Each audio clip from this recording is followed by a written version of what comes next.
आप सभी को गणेश चतुर्थी की ढेर सारी शुभकामनाएं। विघ्नहर्ता गणेश जी की कृपा आप सभी पर सदैव बनी रहे। इस मंगल कामना के साथ आज की इस वीडियो में गणेश चतुर्थी पर गणेश जी की स्थापना और उनकी पूजन की बहुत ही सरल विधि आप सबको बताऊंगी। तो दोस्तों, भाद्र मास के शुक्ल पक्ष की चतुर्थी तिथि के दिन गणेश जी की स्थापना की जाती है। कुछ लोग एक दिन के लिए स्थापना करते हैं, कुछ लोग 5 दिन के लिए और कुछ लोग 7 दिन के लिए स्थापना करते हैं और कुछ लोग 10 दिन के लिए गणेश जी की स्थापना करते हैं। स्थापना चाहे कितने दिनों के लिए भी करें, नियम सेम ही रहेंगे। स्थापना की विधि और पूजन की विधि यही रहेगी। जो समय व्यर्थ न करते हुए पूजा व स्थापना की विधि देख लेते हैं। तो देखिए, आप अपने घर में एक पवित्र और एक साफ सुथरी जगह चुन लें जहाँ पर डिस्टरबेंस ना हो, क्योंकि गणेश जी जितने दिनों के लिए स्थापित रहेंगे उनको हिलाया डुलाया नहीं जाएगा। स्थापना के बाद तो यहाँ पर चौकी के ऊपर एक लाल वस्त्र बिछा लिया है और गणपति जी को हमने अलग से आसन दिया है। और इसके बाद आप जो भी सजावट करना चाहें आसपास वो कर लें, साड़ी से करें या रंग बिरंगे फूलों से, वो आपकी मर्जी है। इसके बाद आप बिना टूटा हुआ चावल और अक्षत का आसन देंगे। गणपति जी को पूजा में हमें कभी भी टूटा हुआ चावल प्रयोग में नहीं करना चाहिए। इसके साथ ही गणपति की एक मूर्ति लें मिट्टी की। इसके बाद हम उस पर गणपति जी को स्थापित कर देंगे। इसके बाद हमें गणपति जी को बिल्कुल भी हिलाना डुलाना नहीं है विसर्जन तक। इसके बाद के मंदिर में जो गणपति जी हैं उनको भी वहाँ पूजा स्थल पे रख लेंगे और विराजमान कर लेंगे और उनके आसपास रिद्धि सिद्धि माता दोनों को गणपति के साइड स्थापित कर लेंगे। हमें सुपारी के रूप में रिद्धि सिद्धि माता को स्थापित कर लिया है। आप चाहे तो हल्दी की गांठ के रूप में भी कर सकते हैं। अब इसके साथ ही हम कलश की स्थापना भी करेंगे। हम कलश की स्थापना करने के लिए सबसे पहले अष्टदल कमल स्थापित कर लेंगे। मैं अष्टदल कमल की आकृति बना लूंगी। देखिए, यह बहुत आसान होती है। हमें चावल की 9 ढेरी बना लेनी है। अगर आप अष्टदल कमल न बनाना चाहें तो केवल चावल की ढेरी पर कलश स्थापित कर सकते हैं। अष्टदल कमल 8 दल होने चाहिए। आकृति में चतुर्थी पर कलश स्थापना करनी जरूरी होती है, इसलिए कलश स्थापना अवश्य करें।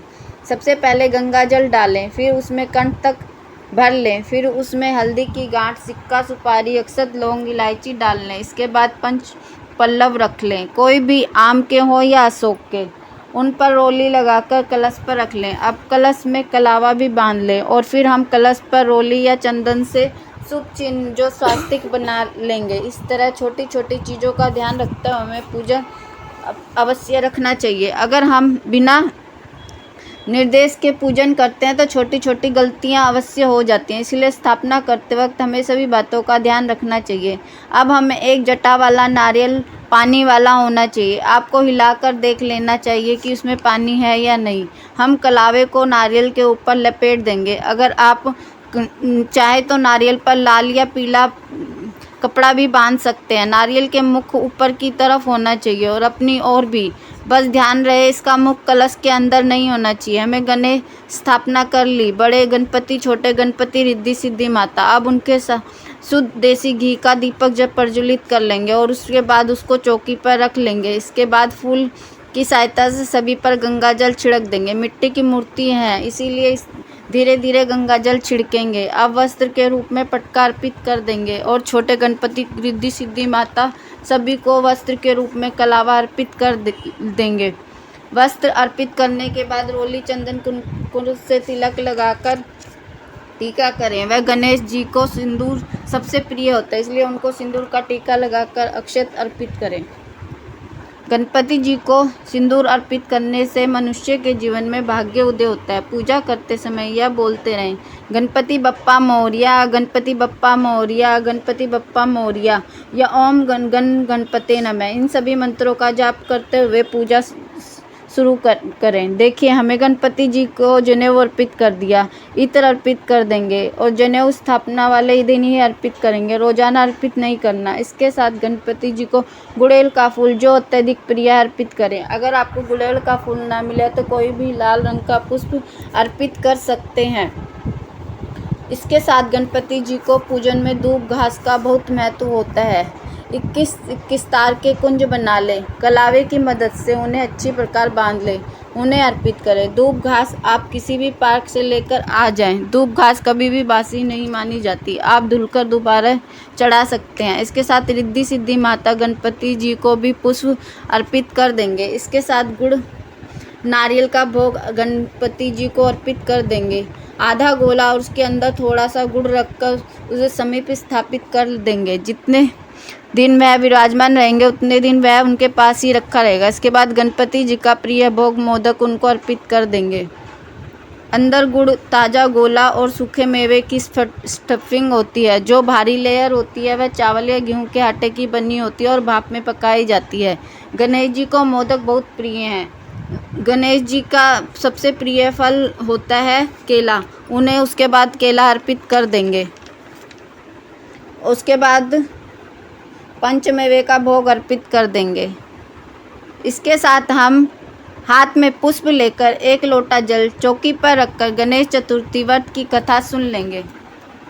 कथा सुनने के बाद पुष्प व अक्षत गणेश जी को छोड़ देंगे और थोड़े पुष्प लोटे में डालकर सूर्यदेव को अर्घ दे देंगे। इसके बाद प्रेम पूर्वक गणेश भगवान, कलश, रिद्धि सिद्धि माता सभी की आरती उतार लेंगे।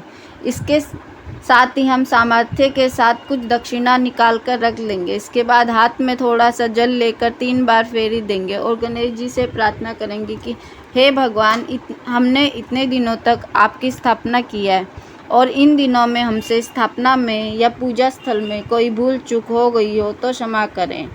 आपके आगमन के जीवन में सुख संपत्ति आए और जीवन में आई सभी विघ्न बाधाएं दूर हो जाए, ऐसी कृपया करना। देखिए कि इस बात में आपको बता दूं कि धूप घास धोकर रोज़ अर्पित करें या नहीं लाएं, वो आपकी मर्जी है, लेकिन धूप घास रोज़ ही अर्पित करनी है। इस भोग का प्रसाद सुबह भी अर्पित करें और शाम को भी। भोग में चाहे मेवा हो चाहे फल हो, वो आपकी इच्छा के अनुसार है। धन्यवाद। आपको हमारी यह वीडियो जानकारी कैसी लगी ज़रूर लिखकर बताएं कमेंट बॉक्स में। अगर आपको हमारी वीडियो पसंद आई है तो लाइक व सब्सक्राइब जरूर करें। धन्यवाद। ओम गणपते गणपते नमः। ओम नमो नमो।